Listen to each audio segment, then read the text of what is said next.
What's up, everyone, and welcome to the Real Ones Canes podcast. He is Brandon O'Doy. Follow him on X at Brandon_O'Doy. I am Brian London. Follow me on X at Miami Radio Beast. I'm also on the ever so popular Blue Sky as well, under the same handle. A lot of people are migrating over to Blue Sky, and I'm over there as well. You know, you got to be everywhere where the people are. I'm over there as well. Yeah. You gotta be where the people are. You gotta be where everyone's going. I gotta follow you. I didn't follow you. I didn't follow you either. I gotta find you. It's all this whole new world of social media. It's fun stuff. We gotta dig into a couple of things, Brandon. But we start with, Miami just had their bye week, and boy, did they need it. I think after the loss against Georgia Tech, certainly the defense needed to get some things together. But the offense wasn't terrible against Georgia Tech, but still the third and fourth down, which Miami was amazing at for the majority of the year, not good. And when you can't move the chains on a third or fourth down, it's going to hurt you, especially when you're not going to have the ball much because the other team just keeps running on you and running on you and running on you. So not being able to convert plus not having the ball equals a loss, which is what happened. But, they had the bye week, and Coach Cristobal really talked about them having to improve communication on defense and on offense, making sure that guys are running the right routes and, Cam is looking the right way where he's supposed to look on certain plays and getting things tight and together for this game against Wake Forest. Yeah, I don't think the Canes are in any jeopardy of losing this game. I think more importantly, you've got to shake off this loss and restore confidence in the defense and, get back to the prolific nature of the offense. And really, it's crazy to say this, but get Cam Ward back into the Heisman conversation. Like, he's just one bad game, one loss. And it's like everybody's taking him and Miami completely for granted. And like, they're just like, it's over. Like, yeah, has a loss ever been this bad? Like, I don't even remember having losses that stung like this, because it's like, it's almost like everything that you thought you knew is being taken for granted. Luckily, the committee is not punishing Miami at all as bad as like even Canes fans and pretty much everybody else in college football. It seems crazy to me. So Pat Forty from Sports Illustrated, been covering the sport forever, right? One of the most well-known journalists in college Fun fact, athletics. I've actually been to Pat Forty's house. Yeah, well, there you go. Producer, so yeah, there you go. In Louisville, Kentucky. Great guy. So Pat Forty just came out with his playoff prediction. He has Miami on the outside looking in. He has SMU in the playoff, which means that just means he thinks SMU is going to beat Miami in the ACC championship. Well, okay, and they got to get there first. I mean, they almost lost to Boston College. Yeah, so I think you're right, though. The committee has Miami right where they're supposed to be, but on the other hand, which is, if you missed it, they're third in the no, that was last week. They're the third seed. Yeah, the third seed. There we go. In the college football because when rankings. BYU lost, right? Correct. They're no longer going to be the lowest ranked seed. Colorado, who's being projected to win the Big 12 now, would be the lowest ranked seed because they're somewhere in the 17-18 range. Yeah. So that being said, the committee and the AP is I think is doing their due diligence, whereas the rest of the national media is not. And I continue to see people write Miami off, and I continue to see people not have Cam Ward in the Heisman conversation, which is just absolutely ridiculous. Kirk Herbstreit on that primetime game this past weekend put up 5 Heisman contenders, and Cam Ward wasn't on the list. How's that possible? Right. Well, he's outperformed every Heisman candidate that's been a quarterback for the past 3 or 4 times. Yeah, correct. And I get Travis Hunter. Like, I actually wouldn't be upset if Travis Hunter and Colorado win the Big 12 championship. I think he's a Heisman. Now, Cam, everybody knows people hate Miami. There was no room for error.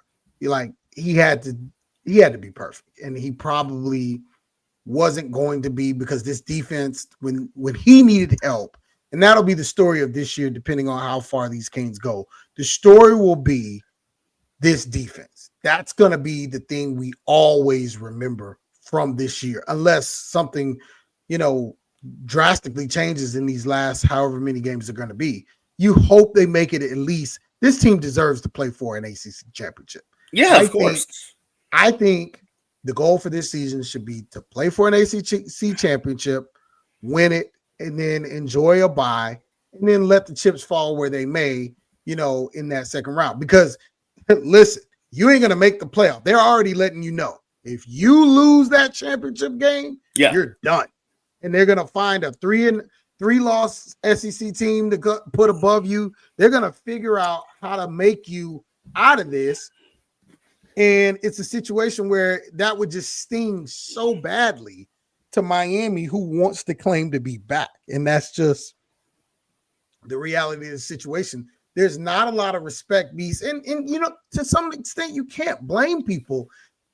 Offensively, Miami's been a juggernaut. Defensively, they've been really, really challenged at times, and they're just not turning the ball over, and the defense is not getting the pressure they need to get on the quarterback, and that back end is struggling with tackling and some other things. So it's like what Georgia Tech did, you just hate to see that, because you're going to see it again from a better team somewhere down the line. You just know it.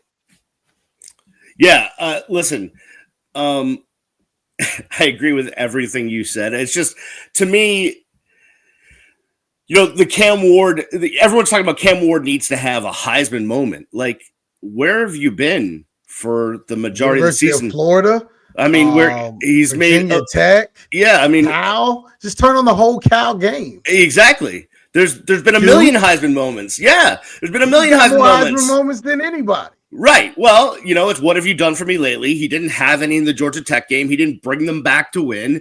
And evidently that's counting against him, which I don't understand. It really, yeah, exactly. He's outperformed every Heisman trophy except for maybe Bryce Young. He's better than Daniels was last year. Like, Daniels, correct. What did he do last year? He lost twice. If you look at the stats, it's Cam Ward's far better. Whatever. This can't be about the Heisman, because he ain't going to get it. They're going to give it to Travis. They're actually promoting him. And this is something that I think is a fair criticism. Miami's not pushing Cam as much as Colorado is. Well, they've just started to pour it on with like some of the stuff that they've put out for Cam Ward. And the ACC, if you follow the ACC on social media, they're trying to do their thing too. And then the thing is, you got Travis Hunter basically hitting the Heisman every time, which I don't, Travis is a good kid. Like, I'm not going to say anything. He's from West Palm Beach. Then he moved to Atlanta, where I'm from. Like, it's hard for me to not like the kid. Right. He's just like, you kind of see it going that way. And it's kind of like, unless they lose a bunch of games, which I don't see happening in that league, because they're going to win these next two games, the toughest of which is coming up at Kansas. Yeah. But back to what really matters. Communication. I don't understand enough about football to know how essential that is when you're just not setting the edge and not tackling, and you're not getting to the ball, and you're not like play recognizing. These guys ran 5 plays against Miami like a couple of weeks ago. Like, it wasn't that hard to figure out. And they told you what they were doing with the ball depending on what quarterback they had. And so that's kind of frustrating, but maybe I'm oversimplifying things. And I hope that everything that they're saying, you got to give these guys the benefit of the doubt. They won more games than they lost. Yeah, no, listen. Here's where I take it back to.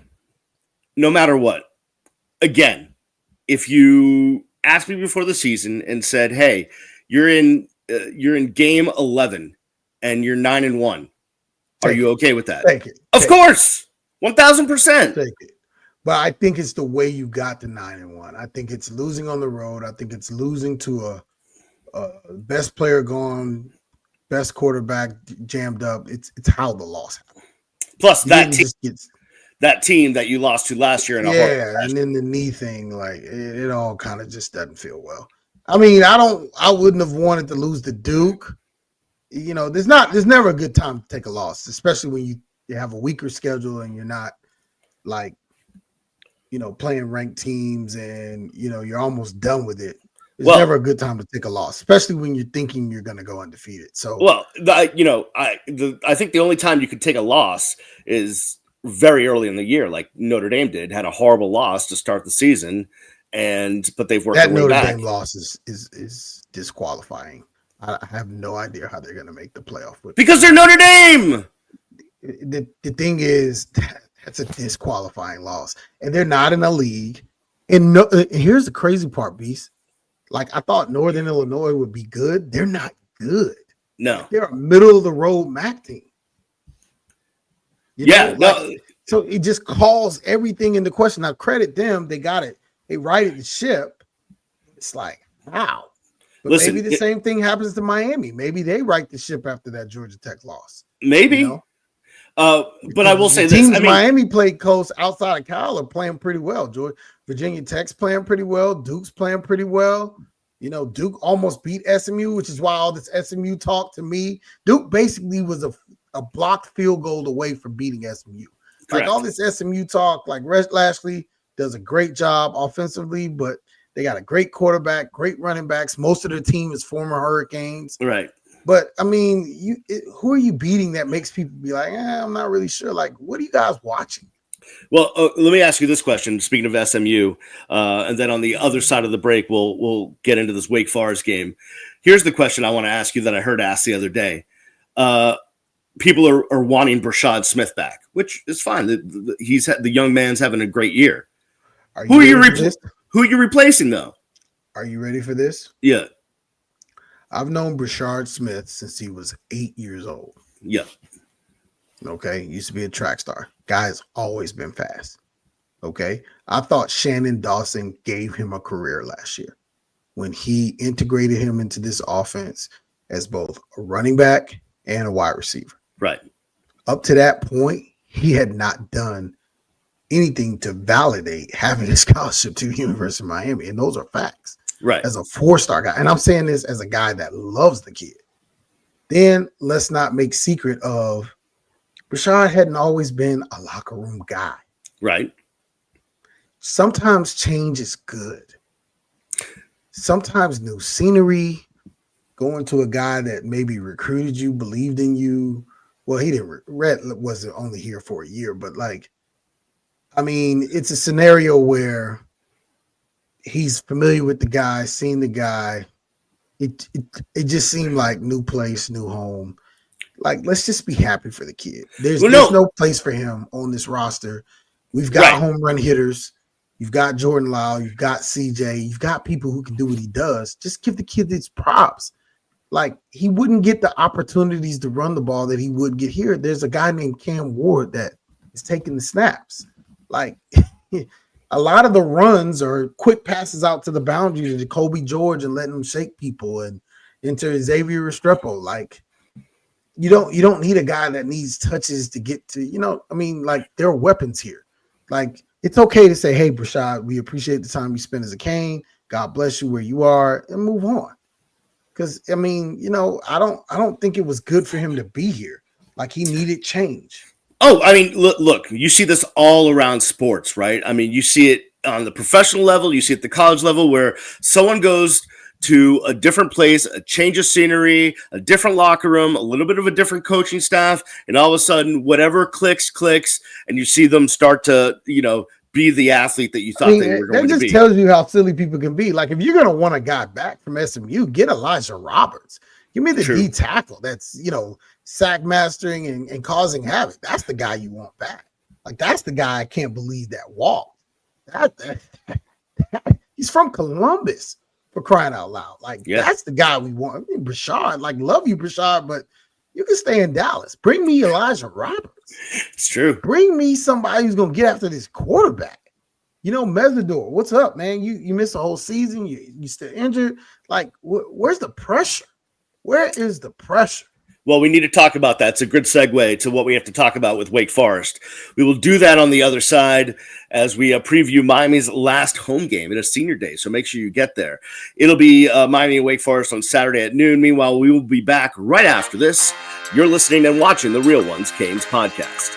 Welcome back to the Real Ones Canes podcast. He's Brandon O'Doy. Follow him on all the socials at Brandon_O'Doy. I'm Brian the Beast London. Follow me at Miami Radio Beast.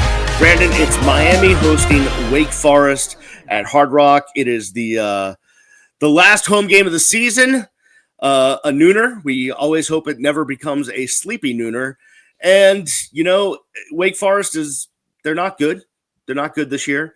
But what they do bring... Stanford, Louisville. That's all I gotta say. Yeah, what they do bring is kind of a little bit of a intuitive, different offense with the slow mesh, which requires you to have defensive linemen that can get through blocks, and also requires you to have good eye discipline on defense. And I don't think Miami's going to lose, but I'm a little worried about the defense in this game because, again, it's an offense that's a little bit quirky that you don't see every week, and it requires some very good discipline on defense to play this offense. Yeah. 2 weeks to prepare. You got to believe that Shannon Dawson is hearing the national noise. He does not want to be the reason. Lance Guidry. Dawson, Lance Guidry. Yeah. He doesn't want to be the reason. And, I think you can't lose at home on senior day. So I don't want to spend a whole lot of time talking about this game. Not as familiar with Wake Forest. Dave Clawson, I don't know what's happened there. He had that place rolling about 3 years ago, and he's had a rough couple of seasons, this one included. I think he gets more time. Doesn't make a lot of sense to get rid of him because he's one of the few people there who's had success. But you wonder what's happened. I know one of the things is quarterback. You've gotta have a good guy at that position, especially at a place like Wake. And then you gotta have a few athletes that you can find to make some special plays. So, there's a talent deficit here. And Miami's got to take care of that and capitalize and hopefully use the week to get more on the same page. I think the execution's just got to be better on offense. If this is a team that literally should score pretty much every single time they have the ball, maybe exception here and there. They should be in the 85 percentile range as far as like scoring or at least hitting the field goals. And I would say one thing too, take in this game, let Andy Borregales score 3 points as much as possible. Take the points. He's a Groza semifinalist. This should be the year he would join his brother. They become the two most prolific kickers in University of Miami history. That would probably make him an All-American, which he would join his brother in the rafters. Exactly what I texted him about years ago when I told him to leave FIU and come to Miami because he was having a Groza-like season there. He actually played better the year before he won it at FIU, but he was at FIU. Right. And it didn't matter. So at the end of the day, or it wasn't as significant enough. I won't say it didn't matter. But the bottom line is this. Take the 3. Take points where you can get them. Punt the ball. You got a really good pointer. Joyce doesn't get enough credit. Punt the ball on 4th down. Make the sound, fundamental, textbook football plays. And I think, you limit turnovers on offense, which Cam, he got a lot of criticism. He's made some bad interceptions, but by and large, he's taking care of the football. That Sackett fumble at Georgia State, Tech was one of the rare exceptions. He's had some pretty bad picks across the middle and some no throws. Florida sticks out, but at the end of the day, I think you get this done, but you do it whatever way possible. 1 point's a win, 2 points a blowout. I told Mario Cristobal that after I forget one of the home games that was closer than it needed to be. So at the end of the day, you just have to win. And it's the Virginia Tech game. 1 point's a win, 2 points a blowout. It doesn't matter. Just get the job done and move on to Syracuse, the game that really it's going to come down to, and focus on going up there in the cold to the dome and punching your ticket to the ACC championship. Yeah, if you lose, these guys ain't going to let you in, and that you're pretty much, A lot. There's a lot at stake. I will say this though, Wake Forest's defense, I've watched them a little bit, not good. So, especially their passing defense. Well, so, and that's not good when you're facing a very healthy Cam Ward and a very healthy Xavier Restrepo playing his last game ever at Hard Rock. Cam Ward playing his last game ever in college. Yeah, you know, because I don't think even if they make the playoff, they're going to get a bye because they ain't going to make it if they lose. So yeah, this is it. You know, at Hard Rock, unless they play in the Orange Bowl. Is the Orange Bowl part of the state? Yeah, it's the semifinals, one of the semifinals. Okay, so maybe they can get back here if they, but this is probably it. Right. So you got to show out at Hard Rock, and everybody should come. If you say you're a Kings fan, buy a ticket to Wake Forest to see. And the weather is going to be beautiful. It's going to be like 70 degrees. Cam Ward have senior day. Everybody needs to be there. Bottom line, no excuses. Yeah, listen. Don't even get me started. I know it's a noon game. But listen, forget all that. No, wake up, showing up. These wake guys up early. Are 9-1. Show up. If you brag to people about your Canes and you're happy, you bet money. I'll cover your base. You bet money. You won money, man. Show up and buy a ticket and root for these kids. They've done a great job. Hey, before we get out of here, let me ask you this question because we talk about this in the press box. I know you have an opinion about this, and we see it again in what some of these national writers are writing. We see it in the Heisman stuff. We see it in the way the playoff committee is. Whereas if you're SEC or Big Ten, everyone's going to worship you. If you're in the ACC, people are ready to dismiss you. The funny thing is, I thought the reason we expanded to the playoff was to allow for some of the non-traditional, non-blue blood type teams to get into the playoff and everybody be okay with it. What seems to be happening is we're trying to make room for more of the blue bloods. And it's just crazy to me. South Carolina at 6-3 is being talked about as a playoff team. No. Come on. You cannot get in. Yeah, they're red hot. Congratulations. You should have beat Bama at home when you had the chance. Alabama, you lose a third time, you're out. You got some of these 2-loss teams. To be honest, the winner, the SEC guys should be the winners and losers of the participants in the SEC championship, and then the next highest rated person. That fourth guy, I want to see, because if Colorado beats a 1-loss BYU team, BYU's been great all year. Why punish them for losing, to Kansas, one time, in a very good Colorado team that probably never should have lost to Nebraska and lost to Kansas State barely. You know what I mean? Like, these are good programs. So it's like, you got to start saying, okay, whatever. And then listen, I'm going to find a way to get Army in there. If Army can beat Tulane. Yeah, of course. In the AAC. Army. We're talking about Army. This is what it's all about. These guys are undefeated. So you're going to tell me an undefeated Army team is not going to make the playoff? Yeah. What are we doing? They should get an opportunity. We'll never see a team like this again. Right. What are we doing? Indiana, if they lose this weekend and run the table in the Big Ten and don't make the playoff, because they'll have the tiebreaker messed up. Oregon's already in the Big Ten championship, so if they lose to Ohio State, they can't get in. You mean to tell me you're going to put in a 1-loss Indiana team out of this playoff? How? No, this whole thing was built to take care of like the UCF situation where we're going to go undefeated and not get an opportunity. But it doesn't seem like that's what the case. That's not what's happening. Yeah, I don't 20 people. And I don't 20 people. And I don't now but you I got Lane Kiffin talking about, I don't know if I want to make my championship game. Huh? Oh, that is the new thing. I heard that one today, that now teams don't want to go to the SEC championship because it will hurt them. Championship hurts me. Yeah. Huh? You guys fought for this. You guys got rid of divisions.